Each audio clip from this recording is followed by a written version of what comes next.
All right, made it all the way here to Florida, sweating my butt off as usual. But more importantly, catching up with a good old mate. Yeah, look at this guy here. Haven't seen this guy in a few years. It's been a while, dude. Old mate COVID's really knocked us about. It did. Yeah, it did, man. I actually was there when COVID started, and I remember teasing you about why all you Australians buying toilet paper like it's crazy. Yeah. Get home, which I didn't think I would be able to get home during COVID, and all these Yanks start going crazy buying toilet paper. Strange what we did in the pandemic. What he fails to tell you is he had a bag full of Australian toilet paper. That's why we had such a shortage. But anyway, it's rolled differently. Yeah, it's anti-clockwise. It's anti-clockwise. Yeah. Look where we are, buddy. This has special meaning for both of us, huh? So this is Fred's Lagoon, and I know you know these two animals. That's Dale and Snaggletooth, and yeah, I figured you'd get a kick out of seeing these guys here now. Oh, definitely. I mean, Fred was a very special man.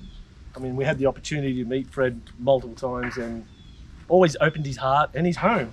Yes. To strangers, especially a couple of weird Australians. To see these guys here, like you say, it is quite meaningful. Yeah, it's awesome, man. You know, Fred, before he passed, about 4 years before he passed, told me that I would be inheriting these animals for him. And that's what happened. You know, he did pass away in November of 2021. And we wrangled these two up. There's a video on my channel, and we brought them here with his family as they said goodbye to these animals that they've known for 20 years in their backyard. And so this is Dale, the female. She's 8 foot, and Snaggletooth is a little bit more sneaky. Yeah, he's a little shy, but that's shy so that he can catch you making a mistake. Yeah. But that's Snaggletooth, and these are, of course, American alligators. So they do extremely well here in Florida. This is one of their strongholds as far as their range. And I just built this enclosure, and these animals seem to really be thriving here. She thinks that's some of the crock chow that I normally throw out for them. But they're awesome. They're awesome animals.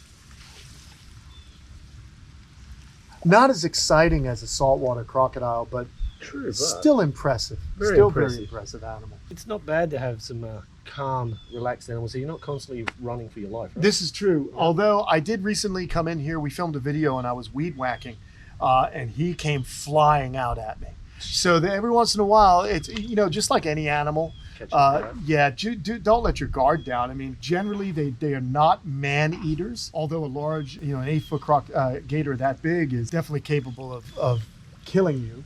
Yeah. But they don't view you as prey. Whereas obviously if you're up north in Australia and places in Africa, you know, crocodiles do and have eaten people for as long as there were people, I would imagine. Correct. Yeah. They're impressive animals themselves. Very cool. And so the other great thing, Pete, about these guys is they're probably the most lowest maintenance pet that I have. You know, you just dig a lagoon.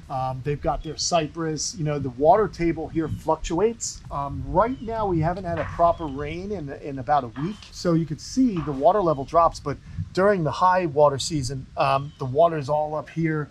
And, you know, these guys are great. But what I love about this is being that we're in their natural habitat of Florida. When we get our dry season, this water literally, it's almost like there are 2 puddles, okay? And there's a his and hers. Yeah.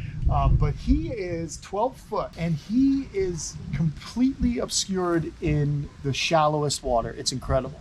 As long as it gets up over those protruding scoots on his back, you wouldn't even know there's a 12-foot gator there. That's what's so amazing about them, is the way they hide and hunt. And these guys typically burrow down into the mud too, yeah? They do. They'll get down in the mud, and what they do is they create these gator holes, and that's a really interesting function of this apex predator. What they do is during the dry season, they continually, now you just be careful, Stephen, they continually dig down to that water table.